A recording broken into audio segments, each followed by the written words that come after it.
let go. Hands around my waist, you feeling my groove. Boy, you got boom, boom, boom, tempo. Wanna feel the rush, no, no. Come and give it, keep at the, I can't get enough.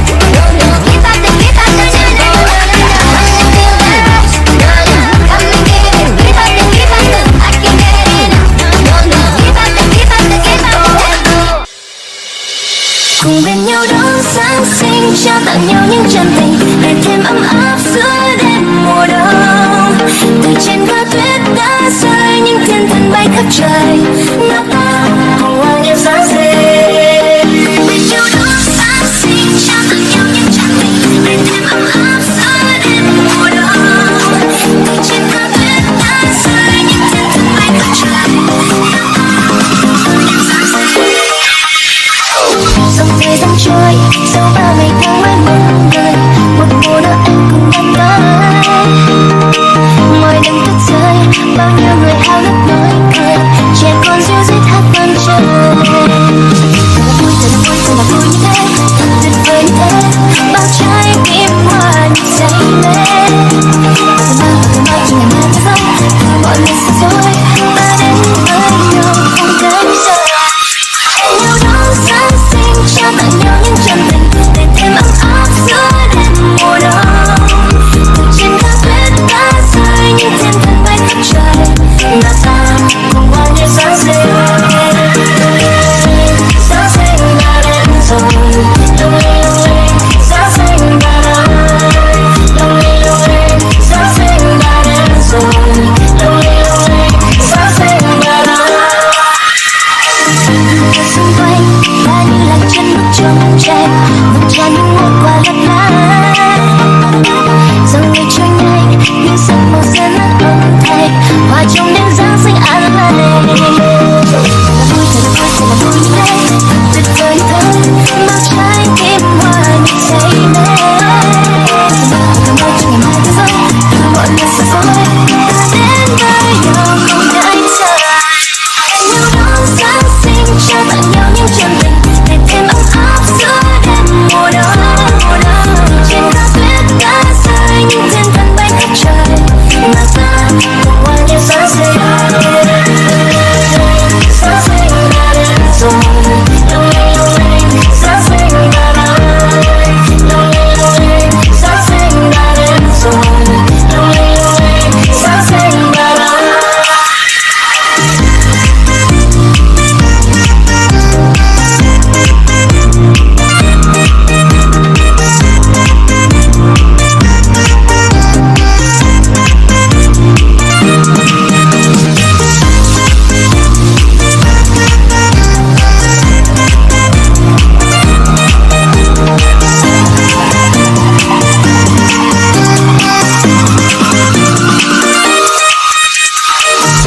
Merry Christmas, Merry Merry Christmas, Merry Merry Christmas, Giáng sinh an lành. Merry Merry Christmas, Merry Merry Christmas, Merry Merry Christmas, hey yeah. Đón Giáng sinh, trao tặng nhau những chân tình để thêm ấm áp giữa đêm mùa đông. Từ trên cao tuyết đã rơi, những thiên thần bay khắp trời. Nào ta cùng hòa nhịp Giáng sinh. Giáng sinh đã đến rồi, lung linh, Giáng sinh đã đến.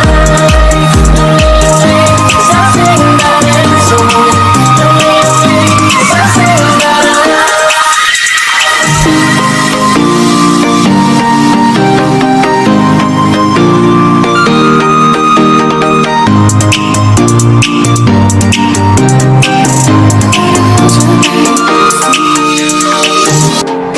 I know you told your friend you're not okay, and tell me what's wrong and why you never said you felt that way. And guess you're trying to stay strong and fake a smile until I look away. But I've known you too long, it hurts to watch your blue eyes fade to gray as you fade away, as you fade away. yeah, I'm about to fade away. Cause every time I wake up I feel like it's Monday. Something's going wrong with all the chemicals up in my brain. All of a sudden I don't look at anything the same way. Gotta build up of my thoughts sitting in an ashtray. I'm sorry that I'm so inconvenient, okay. Just let me be me and I'll stay out of your way. I can see the way you look at me, I'm such a disgrace. I never really asked to be brought into this place. You wanna love me? Well then baby, have a taste. All the highs and the lows, no you'll never be the same. I don't really wanna hurt you, but I can't control the pain. If you're sticking by my side, maybe we could be okay. Okay, maybe you could be the change I need today. I promise that I've never felt this way. I really hope that you will choose to stay through all the pain. I know you told your friend you're not okay, and tell me what's wrong and why you never said you felt that way.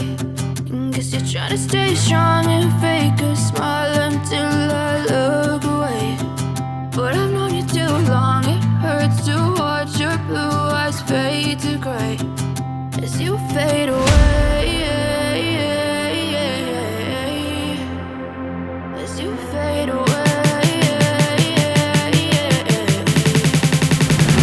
As you fade away.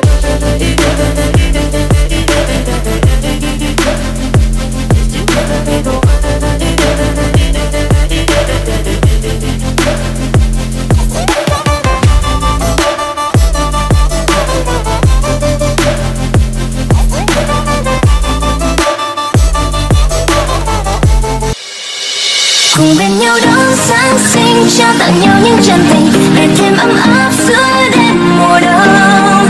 Từ trên cao tuyết đã rơi, những thiên thần bay khắp trời, nào ta cùng hòa nhạc Giáng sinh. Bên nhau đón Giáng sinh, trao tặng nhau những chân tình để thêm ấm áp giữa đêm mùa đông. Từ trên cao tuyết đã rơi, những thiên thần bay khắp trời, nào ta cùng hòa nhạc Giáng sinh. Dòng thời gian trôi, sau bao ngày tháng mới mong đợi một mùa Noel cùng em tới.